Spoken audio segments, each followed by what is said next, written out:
Digital கைது என்று கூறி மோசடி செய்தவர்கள் 3 பேர் கைது செய்யப்பட்டிருக்கிறார்கள். அண்மை செய்தியாக பார்த்து வருகிறோம். பாதிக்கப்பட்டவர்கள் சைபர் கிரைம் காவல் நிலையத்தில் புகார் அளித்ததன் அடிப்படையில் போலீசார் அதிரடி நடவடிக்கை எடுத்திருக்கிறார்கள். மோசடியில் ஈடுபட்ட கிஷன்தாஸ், ஜிவத்குமார், சுரேஷ்குமார் ஆகியோரை போலீசார் கைது செய்திருக்கிறார்கள். நாகர்கோவிலில் டிஜிட்டல் கைது செய்யப்பட்டிருப்பதாக மிரட்டி சைபர் மோசடியில் ஈடுபட்ட 3 பேர் ராஜஸ்தானில் கைது செய்யப்பட்டிருக்கிறார்கள். 3 பேரை கைது செய்து கன்னியாகுமரி மாவட்ட சைபர் கிரைம் போலீசார் அதிரடி நடவடிக்கை எடுத்திருக்கிறார்கள். டிஜிட்டல் கைது செய்திருப்பதாக மிரட்டி 70 லட்சம் ரூபாய் மற்றும் 26.54 லட்சம் ரூபாய் மோசடி செய்த குற்றத்தில் 3 பேர் தற்போது அதிரடியாக கைது செய்யப்பட்டிருக்கிறார்கள். இது பற்றிய கூடுதல் தகவல்களை வழங்குவதற்காக செய்தியாளர் கோகுல் இணைகிறார். கோகுல், கூடுதல் தகவல்களை பதிவு செய்யுங்க.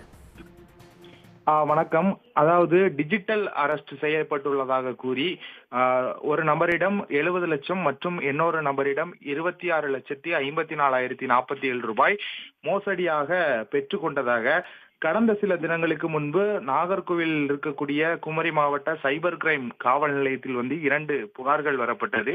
இந்த புகாரின் அடிப்படையில் போலீசார் விசாரணை மேற்கொண்டனர். அதுல முதல் புகார்ல கன்னியாகுமரி மாவட்டம் குருந்தன்கோடு பகுதியில் இருக்கக்கூடிய ஒரு தொழிலதிபரை மிரட்டி கிட்டத்தட்ட 70 லட்சம் ரூபாய் மோசடி செய்திருக்கின்றனர்.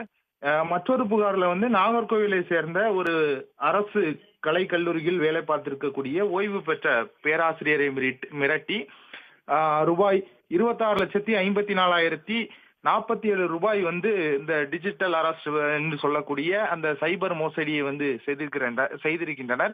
இது குறித்து நாம் சைபர் கிரைம் போலீசாரிடம் விசாரிக்கும் போது என்ன சொல்றாங்க அப்படின்னா, அதாவது ஒரு மும்பைல இருந்து நாங்க போலீஸ் பேசுறோம் அப்படின்னு சொல்லிட்டு முதல்ல கால் பண்றாங்க. கால் பண்ணி இவங்க அட்டன் பண்ணதுக்கு அப்புறம் இந்த மாதிரி நாங்க சைபர் மும்பை போலீஸ் பேசுறோம், உங்களுடைய பேங்க்ல இல்லீகலா நிறைய அமௌண்ட் டிரான்சாக்ஷன் ஆகிருக்குது, அதனால நீங்க அந்த அமௌண்ட்டை உடனே ரிட்டர்ன் பண்ணணும், நீங்க போதைப் பொருள் கடத்திருக்கீங்க, அதனால நாங்க ரிசர்வ் பேங்க் அக்கௌண்ட் நம்பர் கொடுக்குறோம், நாங்க ரிசர்வ் பேங்க்ல பேசுறோம் அப்படின்னு சொல்லிட்டு ஒரு கும்பலும், மற்றொரு கும்பல் ஃபேக்கா வீடியோ கால் மூலம் போலீஸ் ஸ்டேஷன் செட்டப்லாம் வச்சுக்கிட்டு அந்த இடத்துல பேசுறாங்க. பேசி இந்த மாதிரி நீங்க லோக்கல் போலீஸ் வச்சு உங்களை அரெஸ்ட் பண்ணிடுறோம், நீங்க இந்த அமௌண்ட்லாம் போட்டு விடுங்கன்னு சொல்லி இந்த மாதிரி 2 பேருக்கிட்டயுமே கிட்டத்தட்ட 96 லட்சம் ரூபாய் கிட்ட மோசடி பண்ணியிருக்காங்க.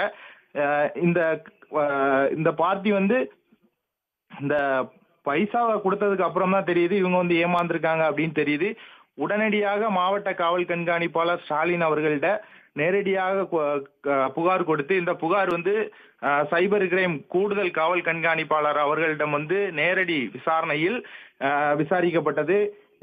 இந்த வழக்கு தொடர்புடைய அக்யூஸ்ட ராஜஸ்தான்ல இருக்கிறதாட்டு போலீசார் கண்டுபிடிச்சனர். உடனடியாக கன்னியாகுமரி மாவட்ட சைபர் கிரைம் போலீசார் ராஜஸ்தான் விரைந்து அங்கு இருக்கக்கூடிய அந்த குற்றவாளிகளான கிஷன்தாஸ் மற்றும் ஜிவத்குமார் மற்றும் ஜெய்சிங் என்பவருடைய மகன் சுரேஷ்குமார் ஆகிய 3 பேரையும் ராஜஸ்தான் சென்று கைது செய்து இன்று காலை நாகர்கோவில் இருக்கக்கூடிய நீதிமன்றத்தில் ஆஜர்படுத்தி தற்போது சிறையில் அடைத்திருக்கின்றனர்.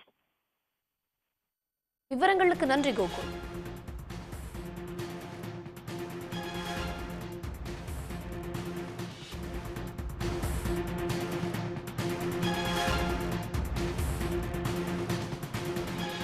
உடனுக்குடன் செய்திகளை தெரிந்து கொள்ள சன் நியூஸ் பெல் ஐகானை கிளிக் பண்ணுங்க.